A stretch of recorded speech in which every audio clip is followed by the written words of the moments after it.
Dear students, welcome to this lecture. Today, our topic of deliberation is guilds, function and role. Before we discuss about today's topic, let me briefly introduce you to the main objectives of this lecture. To know about the role and functioning of the guilds, to know about the structure of the guilds, to know about the guild laws, to know about the craft hereditary, and finally, to know about the impact of guilds. Let's first start with the introduction. Although the organization and functions of guilds varied greatly across the areas and across time, certain generalizations are possible. Guilds during ancient India could be classified into craft guilds and merchant guilds. Craft guilds were made up of craftsmen and artisans in the same occupation, such as carpenters, bakers, blacksmiths, weavers, and masons. Many craft guilds came about because the growing population in the cities and towns led to increase in specialization and division of labor. Merchant guilds included mostly or all merchants in a town or city and were involved in regional and long distance trade. Merchant guilds were also influential in local governments, and many leaders of merchant guilds were wealthy and influential citizens. The functions of craft guilds and merchant guilds sometimes overlapped when merchant guilds opened shops or craft guilds engaged in trade. Guilds existed in rural areas also, and these were often established largely for social and religious purposes. The development in agriculture and other sectors of economy with the passage of time paved the way for more specialization of craft.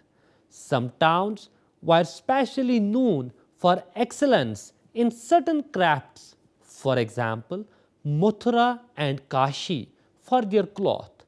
Certain villages were named after particular crafts or occupations, such as villages variously of smiths, carpenters, flowers, hunters, etc. Within a town, there are references to separate streets or localities of ivory workers, perfumers, florists, cooks, washermen, weavers, lot sellers, etc. Kautilya prescribes allotment of different quarters and streets to the followers of different crafts and even to merchants dealing with different merchandise. Localization helped consumers in making purchases, the state in administering laws relating to craftsmen and in tax collection, and guilds in evolving their conventions and usage in administering their affairs.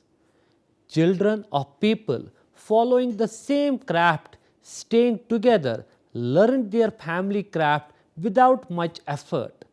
The segregation of people following one particular craft from another created narrow mindedness and isolation and contributed to greater bonds among members and also to the formation of castes and subcastes in different parts of the country. However, guilds could migrate from one place to the other. The texts refer to migration of the carpenters of a village even after receiving advances. They failed to fulfill their commitment of manufacturing articles. As I was already talking about the hereditary nature of the guilds, So let me now discuss about the hereditary nature of professions and how they contribute in the making of the guilds. The Jataka stories frequently refer to a son following the craft of his father. Often Kulla and Putta occur as suffix to craft names, the former indicating that the whole family adopted a particular craft and the latter that the son followed the craft of his father. This ensured regular trained manpower and created more specialization. The hereditary nature of profession in Indian guilds make them different from the European guilds of the Middle Ages, whose membership was invariably based on the choice of an individual. It may, however, be pointed out that adopting a family profession was more common with the members of craftsmen's guilds than with members of trader guilds. Now, we will be talking about guild laws. Guilds had their own laws based on customs and usage regarding organization, production, fixation of price of commodities, etc. These rules were generally recognized by the state. The laws were a safeguard against state oppression and interference in guild affairs.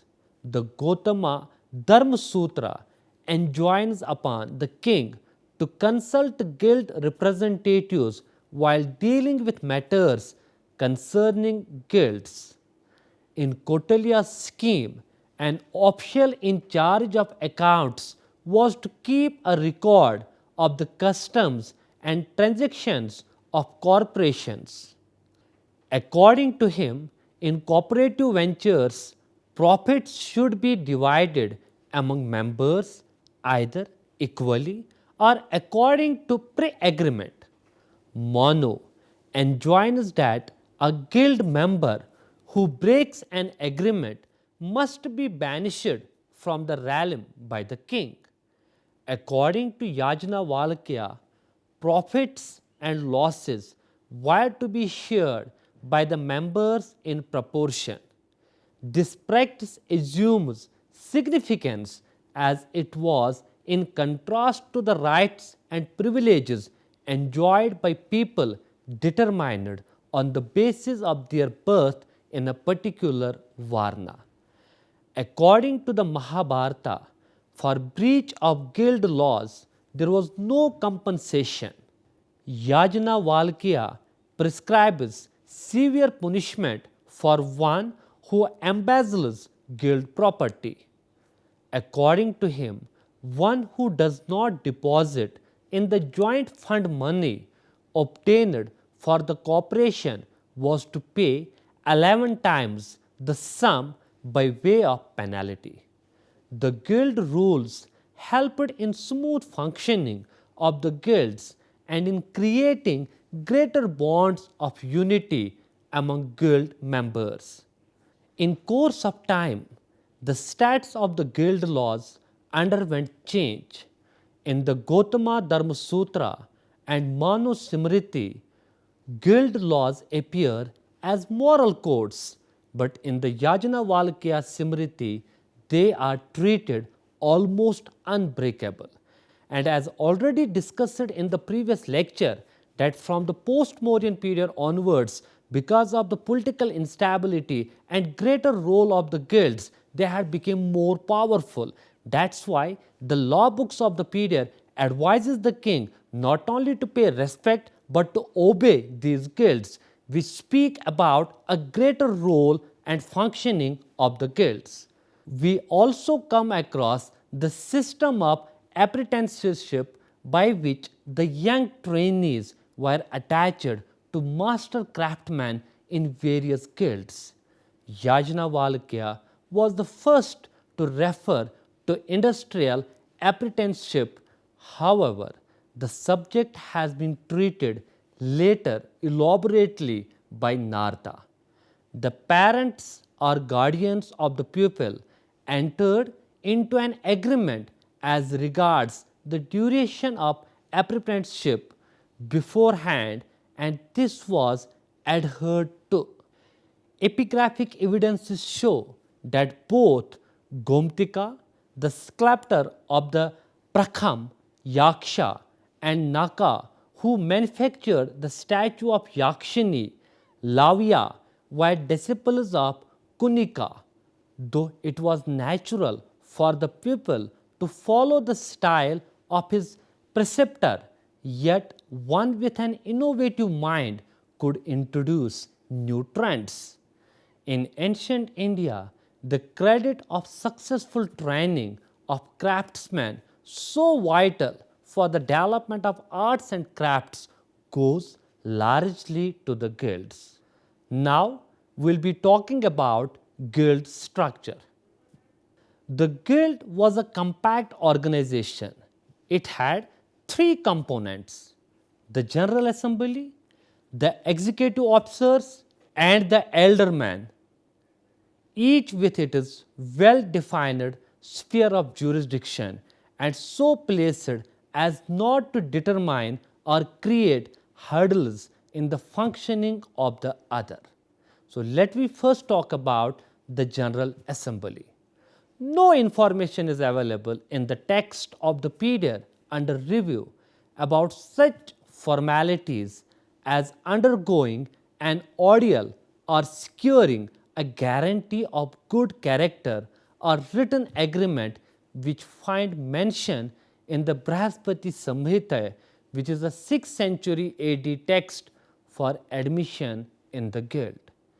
Jataka stories give round figures 100, 500, 1000 as members of different guilds.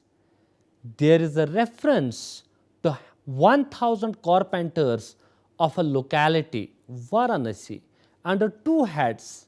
This could be because the number was considered large enough to make the guild unwieldy, though it may be pointed out that a few references to 1000 members of a guild without division do occur.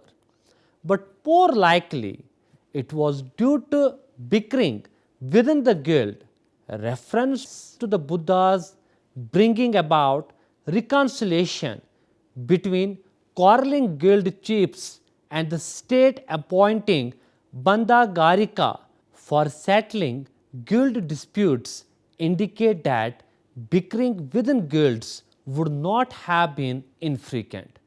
However, it is also possible that the two chiefs, though heading 500 members each, still remained part of the same guild. The Nasik inscription of the time of Nahapanna refers to two weaver guilds at Govardhana, that is Nasik. Either one guild branched off into two because of feuds, or the creation of two guilds was deemed necessarily because of the large number of weavers there, or one of the guild have migrated to that place from outside. The next we have guild head. The head of a guild is often referred to as the Jataka or Pamuka in early Buddhist literature.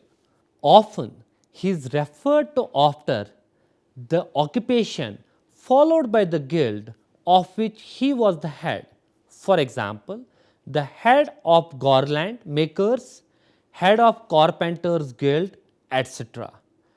Caravan merchants were guided by their leader who instructed them regarding halting, watering, etc., and measures to be taken to safeguard against robbers, etc. Sethis were merchants cum bankers and often headed merchant guilds. They were big businessmen in cities and also held landed properties in villages and played an important role in both rural and urban economy. Often the chief sethi of the city was named after that city. Normally, the head city of a city would be from among the cities of that city.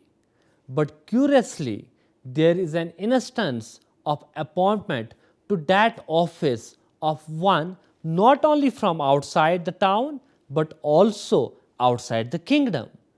At the request of Prasenjit, king of Kosala, Bimbisara, king of Magad, sent one Dhanajaya Badriya to hold the office of Nagara Sirasti of Sikhet, the Kosalian capital.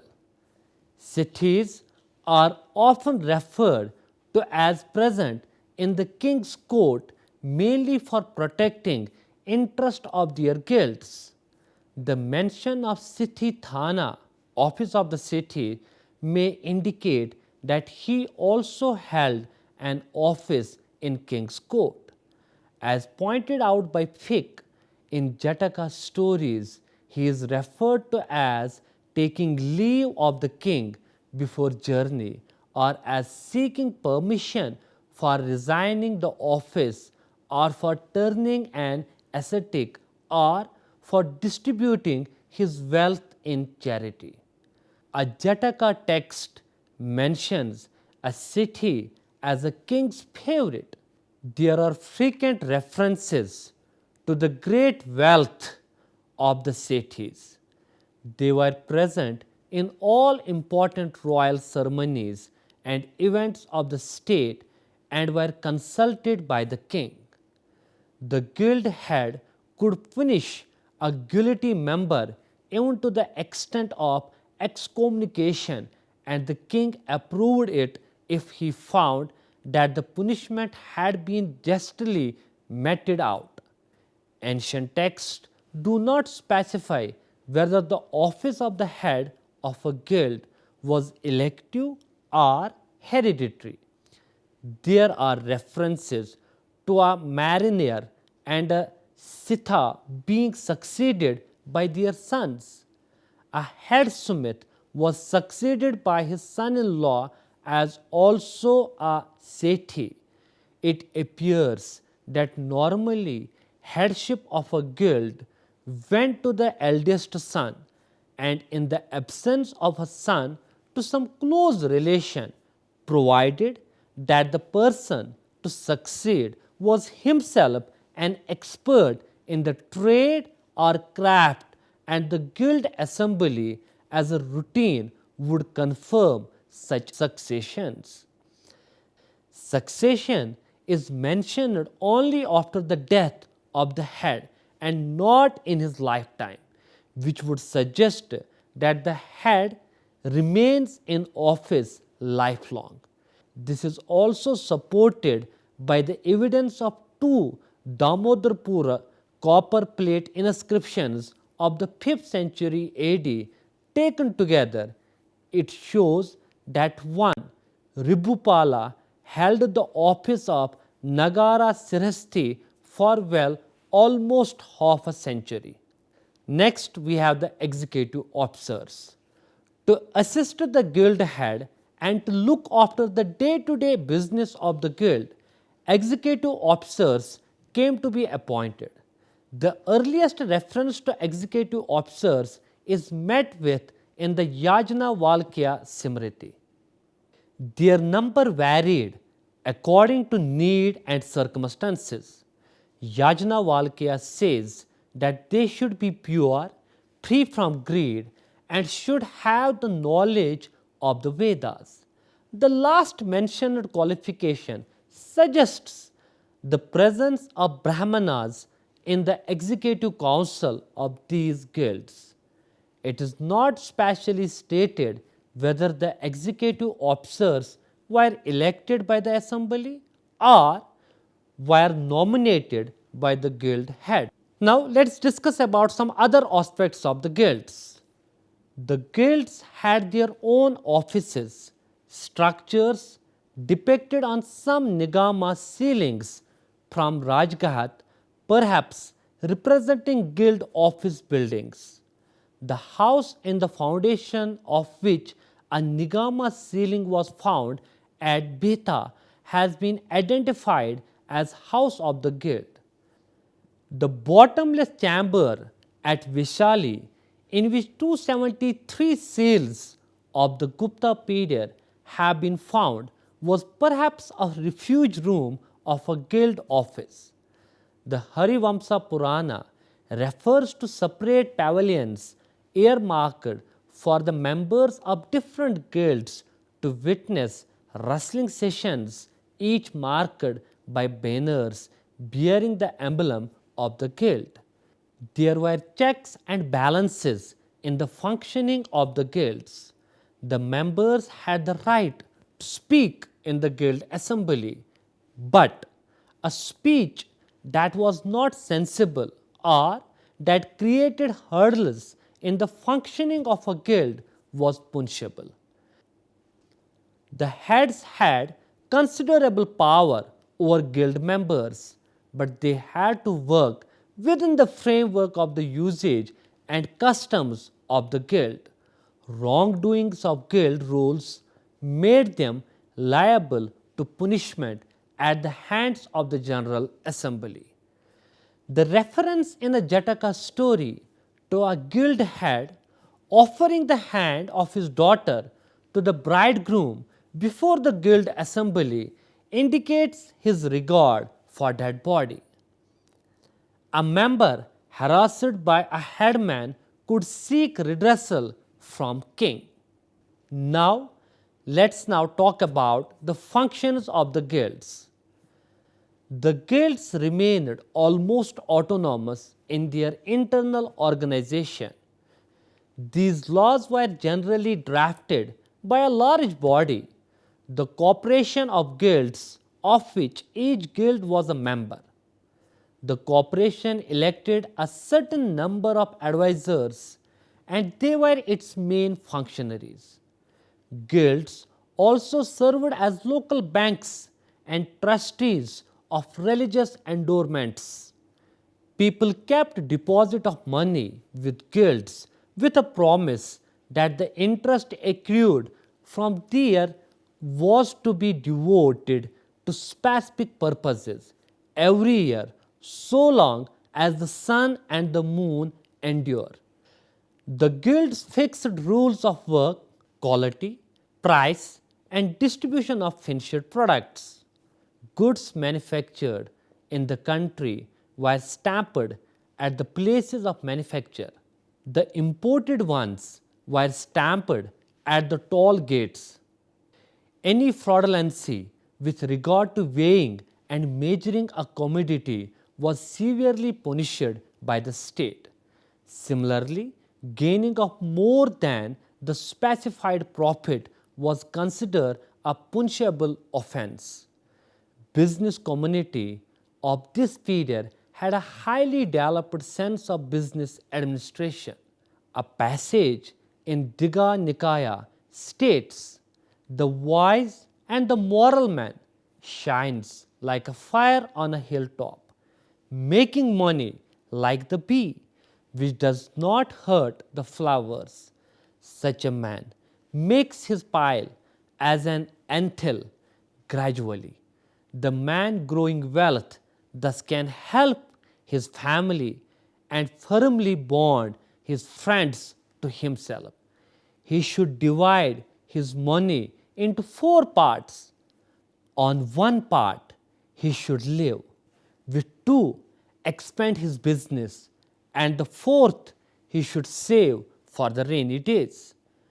Guilds guaranteed the conduct of its members. Members of a guild were protected against injury and theft.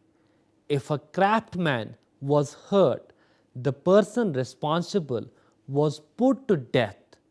The one who stole articles of an artisan was heavily fined. There were equally strict rules against deception by artisans. Artisans indulging in unlawful practices were not only punished but were also expelled from the guild.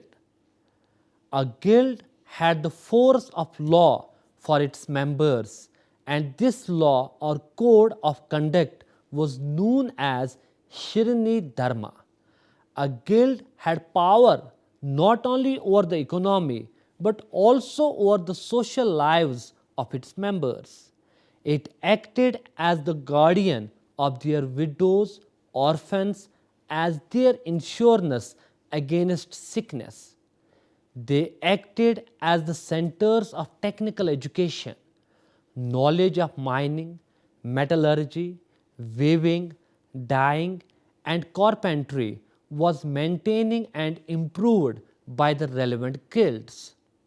Now, let's talk about the impact of the guilds. The corporate type spirit of the guild gave recognition and self respect to merchants and craftsmen which they would not have otherwise found. Gradually, guilds developed into the most important industrial bodies in their areas. Historians are of the view that on the whole they were remarkable institutions of ancient India. Establishment of guilds resulted in growth of industry.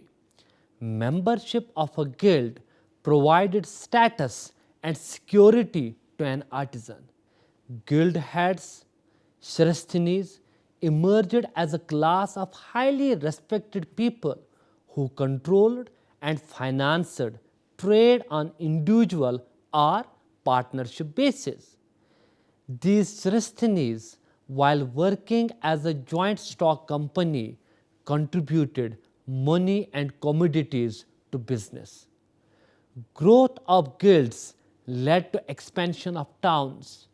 Members of guild lived and worked together in a particular section of the town and generally had such a close kinship relationship that they came to regard as a subcaste.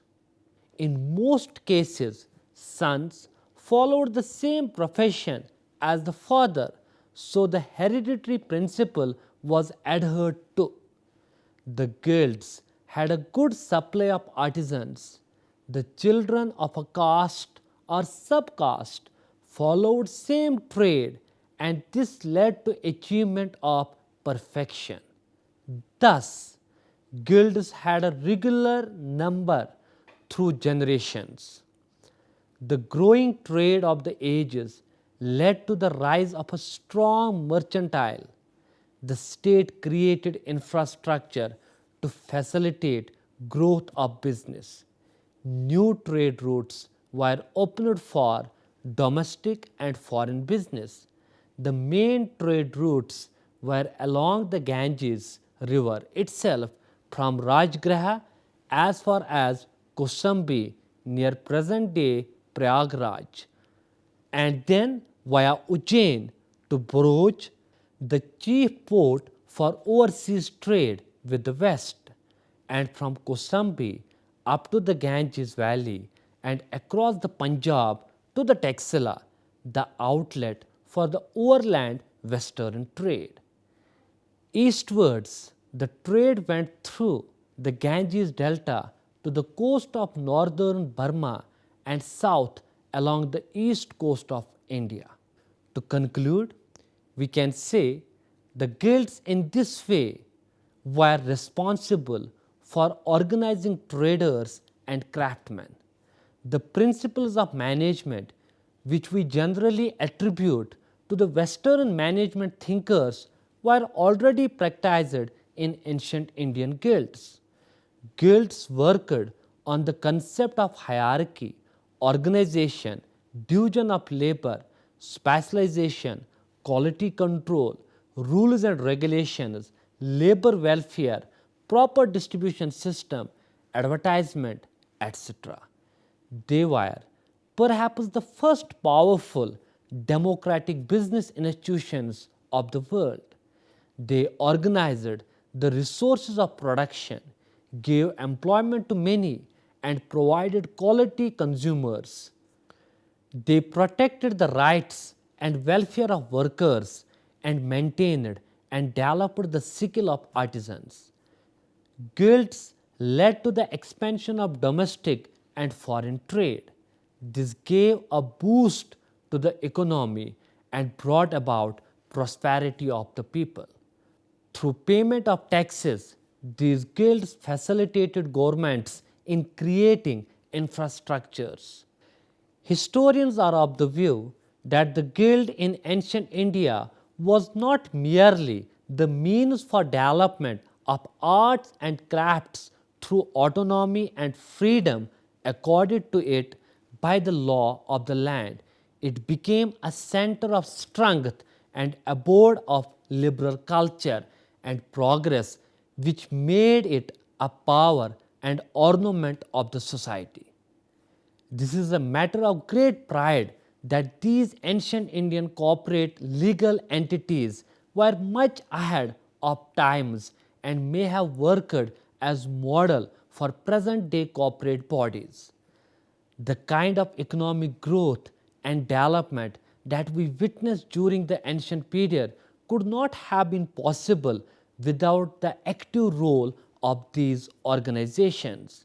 They did not confine their role to economy only, but had a profound impact on the cultural landscape as well. The contributions made by such organizations to a great extent were responsible in the making of some great monuments across the country. So, dear students, it was all about today's lecture regarding the function and role of guilds. Hope you have understood it well. Thank you